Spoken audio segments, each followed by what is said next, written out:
Gusto mo, gusto biscuit? Eh, biscuit mo no? Ha? Ito na lang. Ano, biscuit mo? Ha? Eh, ganun na. Nagluto ng taho kanina, balikan natin eh. Ay, pala punta din yung kaya nga, buti nagluto ka ng pulutan. Ayos to. Ito pala kayo dito? Ay, si Belinda.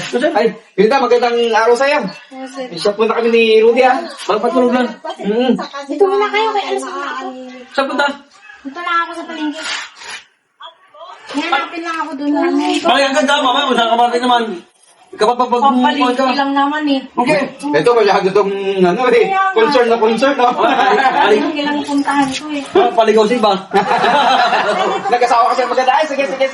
Ingat ka. Sige.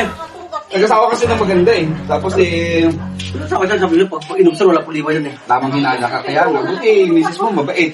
Ano mabait yan? Kaya nakapag-tagay tayo ng ganito. Kalimutan ko ng kutsara pa lang. Eh, okay na yan. Tama ko, paano dalawang tayo dalawa eh? Dalawa lang tayo, magdadaya. Mas tao ito eh.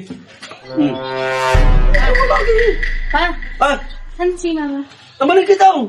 Ba't di mo sinamahan? Nag-inom ka na naman dyan? Araw-araw Eh, si Sir kasama ko, alam mo to. Alam mo naman to si Sir, tapos may ako to, alam mo naman. Ikaw po nag-inom din kayo, kayo na naman. May sama to. Bakit? Merienda, hindi nag-iwan si... Wala. Wala kang iniwan, umalis nga lang. Ah, gusto mo rin tayo, wala tayong pera dito eh. Kahit ano lang dito. O sige. May Apo. Soft drink. Ano gusto mo? Soft drinks. Drink. Isang coke at saka isang ano, ito mahal sila. Ganda lang. O sige na. O.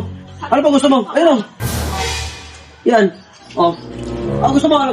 Gusto mo biscuit? Eh, biscuit mo lang. Ha? Ito na lang. Ayun o, biscuit mo. Sabi ko na malingki na ako! Bakit? Sino ka? Ano ko ito? Nakagalit eh. Bahay naman to eh. Wala. Ay, baka gusto mo. Wala ko sa musang paligid kita. Eh, naman rin ganyan o. Ano kung ginagawa niyong mag-ama kayo? Ay, di ba lang sa akin? Alam mo, sir, lumabas sa akin ko ng merinda eh. Akala ko pa kasi bahay mo na to eh. Aba, Ito naman, wala anak, bang ano bahay ko, doon? bahay ko, Sa ano? ng pagkain sa bahay. Nakabalik ka lang. Wala nyo lang ko ng merinda tapos ganyan ka sa akin. Eh, malay ko ba? Akala ko babae mo na. Dula ko yan, dula. Hindi, tanong muna. Alam mo lang, buti na. Sabi mo kanina, bilisan mo umuwi ka kaagad. Tapos pagdating ko dito, makikita ko ng ganyan. Eh, Talaga mo? hindi ka tanong ka sir muna. Si sir naman si sir eh. Nagpalibre kasi ng ano yung anak mo, ng soft Kasi drinks. Wala madam- ka daw iniwan na merienda, kaya nagpano ng soft drinks saka ano, biskuit. Babae ito, masyado naman doon. Pero di wala ako na. Kasi wala mo doon. Masyado mo. So, alam mo yun, sir, pasensya na. Hindi, sige, okay lang. Nabasa tuloy ako. Masyado kasi ito eh. Kaso rin siya, hindi siya ganyan-ganyan. Bakit talaga mo? Ano kasi anak ko naman ikaw? Anak yan eh. Katabi. Ganun ka lang siguro kamahal. Ay, dapat nagtingin mo kung sino kasama ko. Sa bagay. Bakit ito eh?